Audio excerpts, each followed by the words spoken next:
ఇవాళ మీరు చేస్తున్నది ఏంది? కక్ష రాజకీయాలు. నిజంగా ఏం చేయాలి? నేను అసెంబ్లీలో కూడా చెప్పాను.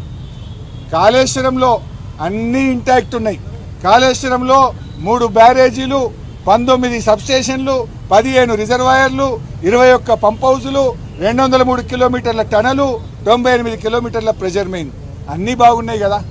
కూలిందల్లా ఒక పిల్లర్ గుంగితే పక్కన 2-3 దెబ్బతిన్నాయి.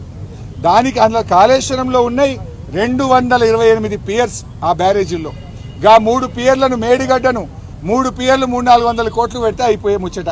దానికి 1,00,000 కోట్లు పోయినాయని, 1,00,000 కోట్లు అసలు ఖర్చు అయిందే 93,000 కోట్లు. ఇక వీళ్ళు 1,00,000 కోట్ల అవినీతి జరిగిందంటారు.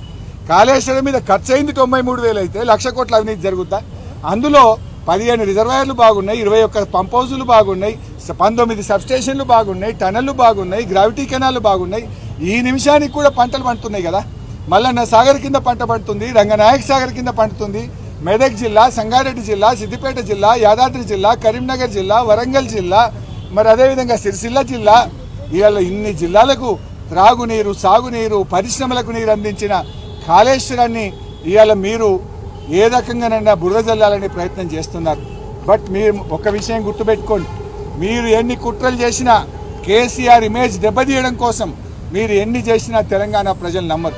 నేను ఒకటే కోరుతున్న ప్రభుత్వాన్ని, కేసీఆర్ ఇమేజ్ను దెబ్బతీయాలనో, బీఆర్ఎస్ను దెబ్బతీయాలనో తెలంగాణ ప్రజలకు, తెలంగాణ ప్రయోజనాలను దెబ్బతీయొద్దు అని చెప్పి కోరుతా ఉన్నాం.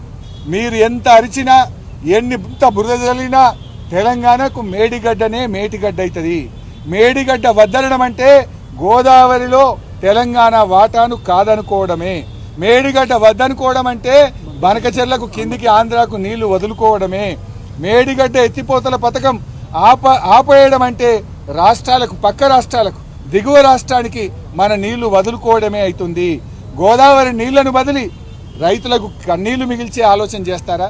దయచేసి మీరు ఆలోచించండి.